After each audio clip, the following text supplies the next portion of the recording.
Combien sont-ils ces parents qui ont perdu le fruit de leurs entrailles dans des conditions qui ne leur seront peut-être jamais racontées?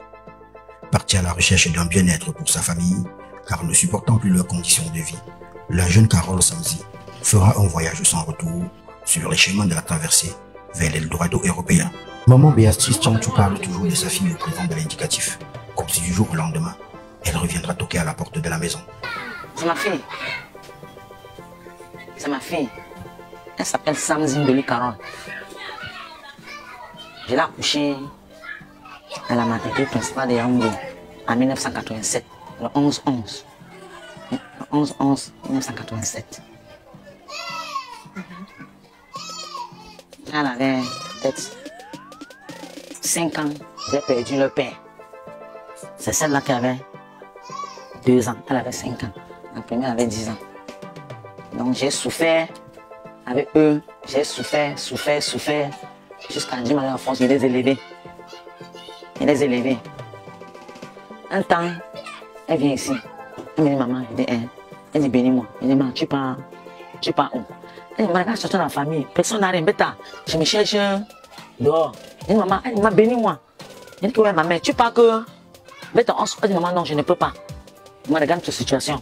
Regarde, tu es là, je suis capable de dire maman, voilà même un morceau de savon. Et comme tu souffres, maman, bêta, pas me chercher. Ah, je lui suis béni. Elle dit maman, c'est ton idée que Dieu te bénisse, que tu te donnes la force. En outre, l'histoire de maman Béatrice Tchantou et sa fille Carole Samzi, Nelson Fondieu et Fabrice Boying, 2 anciens migrants, ont une trajectoire assez opposée aujourd'hui sur le sujet de l'immigration irrégulière. Pour Nelson Fondieu, après avoir passé 6 ans et 8 mois à Tanger, dû à un refoulement à la capitale marocaine Casablanca et à l'état de santé de sa maman, il décide de rentrer au Cameroun. Fabrice, c'est à la faveur du rapatriement organisé par l'OIM en novembre 2017 dans les camps des prisonniers en Libye qu'il revient au Cameroun. Si pour le premier, il n'est plus question d'y aller, l'autre quant à lui, le meilleur risque est de repartir malgré toutes les souffrances qu'il a déjà endurées. Malgré ces souffrances-là, on a toujours espoir qu'une fois qu'on va mettre les pieds en Europe, les choses seront un peu plus allées, plus mieux, plus... Parce que quand tu regardes, quand on fait un récapitulatif, quand tu regardes le Cameroun, ici où nous sommes actuellement, moi personnellement, si c'est à refaire, je vais le refaire. Oui, je vais refaire parce que au Cameroun, je ne trouve réellement pas d'issue. L'avenir est flou, il n'y a vraiment pas d'opportunité, il n'y a vraiment pas de soutien.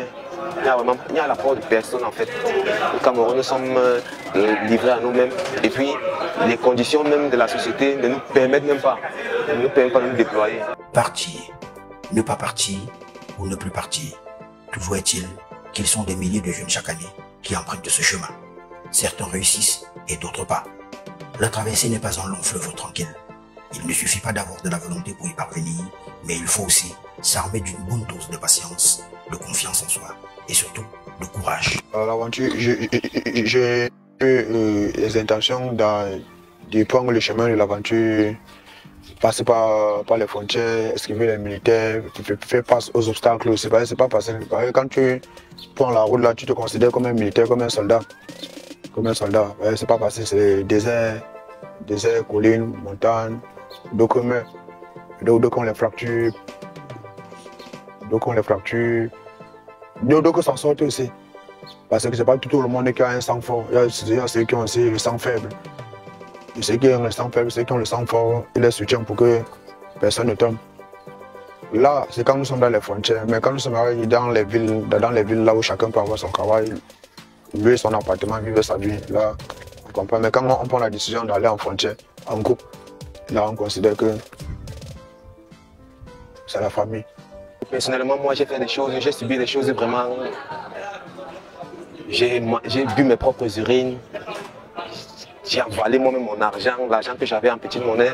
J'ai avalé ça pour aller faire les selles dans le désert avant de récupérer.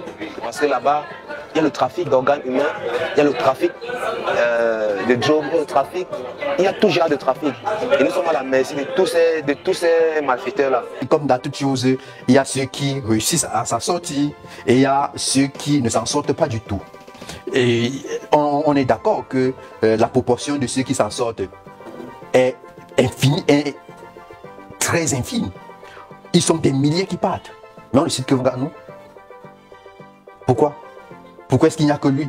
C'est pour qu'on puisse comprendre que sur la route de la migration, autant pour moi, beaucoup perdent leur vie. Et les familles ne sauront jamais où ils se trouvent. Ils n'auront pas des obsèques. Parce que mort dans le désert, mort à la mer. Jusqu'à présent même, j'ai toujours l'impression que elle est quelque part et qu'elle va arriver d'un moment à l'autre. Intérieurement, je n'ai pas encore accepté cela. Peut-être c'est après, au fil des années, que je vais peut-être me faire à l'idée qu'elle n'est plus. Il y a des moments où je n'accepte vraiment pas qu'elle est décédée. Cet espoir que caresse encore Cyril Noubia, le frère cadet de Carole Samzi, ne se réalisera jamais, car l'ONG pour une mission humanitaire a les images de la noyade de sa sœur. Dur, dur, dur, mais tel est l'un des prix que payent ceux qui bravent la traversée de l'Afrique vers l'Europe par la route ou la mer. Fabrice, lui, il a encore en mémoire tous les services qu'il a subis lors de sa détention en Libye. La prison, les conditions atroces qu'on vit là-bas sont des choses qui sont, je vais dire, normales en fait, dans le contexte dans lequel on se retrouve là-bas. Parce qu'en vérité, on ne peut pas faire autrement. Il n'y a pas d'autre chose, il n'y a pas d'autres deux chemins. C'est le seul canevas par lequel on doit passer pour pouvoir traverser, arriver de l'autre côté, à l'Occident. J'ai subi presque toutes les injustices. En prison, on ne sommes pas les bienvenus. Ce sont d'abord des prisons un peu archaïques. Dans les prisons dans lesquelles nous on nous met, on nous fait vivre. Ce ne sont pas des prisons où on est censé mettre des hommes. Oui, c'est vrai, ils nous ont dit en situation irrégulière. Ils nous mettent là-bas en nous menaçant, bien sûr, qu'on ne doit pas être chez eux, on doit rentrer chez nous, en nous insultant, en crachant sur nous, en tapant sur nous. Les filles, s'il y a des filles là avec nous, ils vont prendre ces filles, ils vont les violer. Et si nous, on tente, nous les garçons, on tente de s'opposer à ce genre de pratiques, c'est nous qui serons alors les victimes. On va prendre un de nos frères qui va disparaître parce que on a beaucoup de frères camerounais que moi je connais, que je ne vois plus. On ne sait exactement plus où ils sont. Ils sont ni en Europe, ni en Afrique. On ne sait vraiment pas où ils sont. Elle m'appelle me dit que déjà au niveau de Manfin. Ce que tu veux, tu pars où? Elle dit, je peux même entrer en Allemagne, n'importe où que je peux entrer, je veux que je quitte le Cameroun. Après, elle m'appelle. Elle me dit, je suis déjà au Nigeria. Elle me dit, que j'ai béni ta route. Comment cela s'est passé? Quand je m'appelle, elle dit, maman, elle va encore traverser, elle va te faire signe. Oui, ma fille, subitement, tu comprends qu'elle est morte. Elle a perdu ma petite soeur. Nous sommes à 3 mamans, je suis à 2, c'est là mon dernier né. Elle était. Elle a traité tout. Elle est partie subitement, c'est la suivi. Des moments où j'ai pensé à m'y lancer, vu la situation dans laquelle l'on vit. On a toujours l'impression qu'en allant dehors, on va trouver mieux, on pourra soutenir peut-être la famille et autres. Mais en dépit de ce qui s'est arrivé, vraiment, je me suis découragé. J'ai compris que d'aller mourir et rester dehors, je préfère rester auprès de ma maman. Ne serait-ce que si je décède un jour, que mon corps puisse rentrer chez nous. Ça n'a pas été facile d'accepter cela. Parce qu'on dit généralement chez nous que du moment où tu n'as pas vu un cadavre couché, tu ne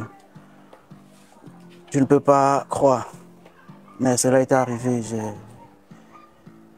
J'ai pris en résolution que l'aventure, pour moi, je ne le ferai plus. Je devrais dire à un jeune qui a déjà pu avoir 2 millions de francs au Cameroun de se rester et se battre. Mais sauf que ça, c'est un risque que je ne peux pas me permettre de le dire. Parce que le Cameroun, à mon avis, c'est une terre vraiment très floue, sans vraiment d'avenir, surtout pour les jeunes. Même avec l'argent, voyez-vous, je suis à l'avenue Kennedy. Je connais beaucoup de gars qui ont des crédits, qui ont pris des crédits, de l'argent un peu pour faire du commerce. Voilà, on a cassé une maison comme celle-là. On ne dédommage personne. On ne cherche pas à savoir comment ils font. Mais beaucoup avec les crédits, les dettes, la pression qu'ils ont, les engagements qu'ils ont pris. Quand on les a cassés là, maintenant ils ne savent plus où aller. Ils ne savent plus quoi faire. Et ils doivent rembourser toutes ces choses. Dans ce genre d'environnement où rien n'est sûr, rien n'est garanti, il n'y a vraiment rien qui te promet que ce que tu veux même faire là, tu vas t'en sortir. Moi je ne peux pas dire à un jeune. Je vais simplement lui demander de prendre son courage en main. Parce que la vie c'est le risque.